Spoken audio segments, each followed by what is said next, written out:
Do you want sharper photos? You know, Lightroom actually has a secret feature that helps you create sharper photos than the ones that you're creating right now.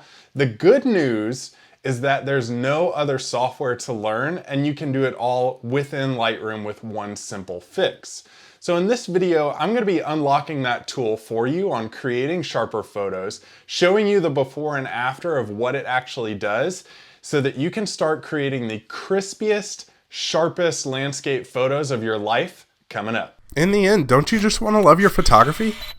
Welcome to the channel. My name's David Johnston, and on this channel I provide you with the best tips and tools to help you level up the success and your love for your own photography, like creating sharper photos in Lightroom. So if you're into that, hit the subscribe button right now. Now in this video, just like I said, I'm going to be showing you and unlocking that tool for creating the sharpest photos in Lightroom possible. And if you look at my computer screen, you'll see that I have this image here of this really interesting composition of a waterfall shot in Great Smoky Mountains National Park. Now, obviously, I've already gone through and made the initial edits to this, but I've left sharpening out until this end point right here. So I've gone through and made the adjustments to the exposure, light, color, and all that. But what I like to do is scroll down here, and here's a little power tip for you before we get into this sharpening. Always hit the Remove Chromatic Aberration feature on your lens corrections, because what that does is it removes any chromatic aberration, which is kind of like this little blurring and refraction of light and color on hard edges of objects. That can impact your sharpness of your image and impact the blurriness of some of these sharp edges like rocks and tree trunks. Just clicking that removes that chromatic aberration from your images within the lens correction. Next, you go to detail, and this is where the power is. This is where that secret tool is, and you've maybe gone into detail before and said, hey, I know sharpening, I know amount, I know detail. That's not any big news for me, but I'm going to show you one key that you click to unlock this. So you have detail here. What you want to do is just move that detail to a hard edge, something like right here on the edge of this rock, so I can see some high contrast points. And then with sharpening, all I'm going to do is slide this back and forth.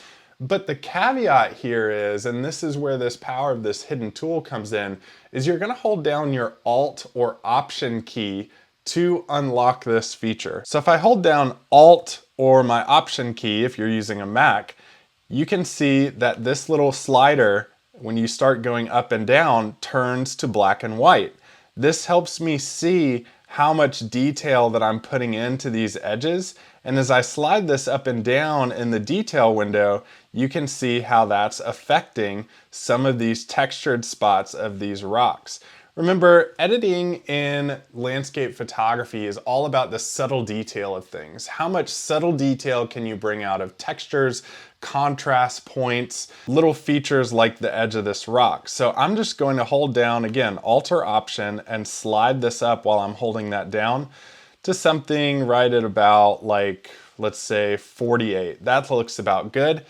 And now I know that I'm at the starting point for this tool. The next thing you want to do is go down into the radius feature, hold down your Alt or Option key again, and you'll see that this screen does something really crazy.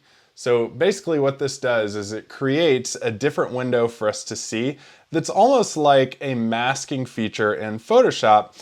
And it's really hard to see in the overall window. You can see it's just kind of like this big gray blob. But if you look down in the detail window, you can see where all of this detail is coming into play. And what I like to do is just scroll that all the way up, and you'll see a lot of that texture on the rock and the hard edge coming out. You don't want to go way overboard with this because it makes the feature look unrealistic. You want to slide it all the way up to see what it's doing to those edges and the textures, and then slowly slide it back down to a realistic point. And it can be hard at first. It can take some getting used to, but practicing with this makes it really, really worthwhile. So I'm going to leave it at about 1.4, somewhere in there. And then with my detail slider, I'm going to do the exact same thing. Bring that all the way up to see how much detail I want in that, and then slide it back down to a more realistic point. Lastly, you can do the exact same thing with the masking feature in the detail window. The masking feature is basically saying, okay, anything that is white is going to be revealed with this sharpening tool. Anything that's black is not going to be shown with this sharpening tool. So white reveals, black conceals with masking. So I'm gonna hold down my Alter option, select masking, and it does something completely different here that we can see. Again, white reveals and black conceals. If I want that sharpening to only come in on my rocks and my tree trunks and not really the water, I can pull that up to a wild level and just have it come in right on those edges. Or if I want it overall in the entire image, I can pull that back down and have more of it coming in. I'm gonna keep it basically localized to a lot of the rocks and some of the water textures that are going on and the tree trunks in the back. So having it up at about 45 is gonna do that trick. I'm gonna select OK and just let up on my Alter option key and let up on my keypad too. Now these are global adjustments, so this isn't like Photoshop where you can create specific local masks on things. Lightroom is global adjustments on this, so keep that in mind when you're going through this. If you want local options and tips on Photoshop, you can click the card that's showing up on your screen right now to get a whole playlist of Photoshop options for you to learn. Now, I'm going to show you the before and after here. So if I hit the before and after key, you can see that come up, and I'm just going to zoom in to the area that we were working on, this hard edge of this rock. And I want you to see how much detail is coming out in the textures of this rock, especially down where you get a lot of high contrast points within the rock itself and the water coming up on the rock.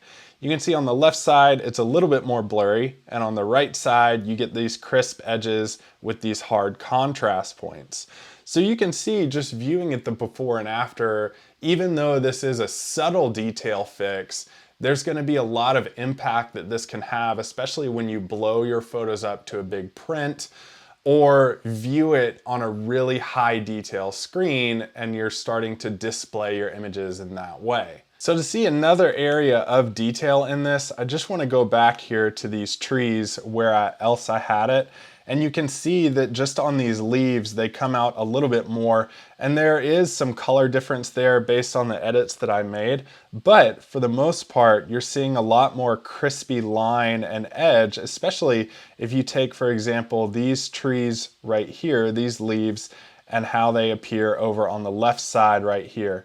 Again, fine detail fix, but using this tool is going to help you level up your photography and take it to the next level when it comes to sharpness and unlocking this Lightroom tool to help you get sharper photos for years and years to come. If you want to see more Lightroom tips and tools that you can use to level up your photography, you can click or tap this playlist right here that's going to take you through a lot of videos on that, or you can click or tap the screen right here on a video that I think you're really going to like. If you found value out of this video, let me know, and also hit the subscribe button and subscribe to the channel.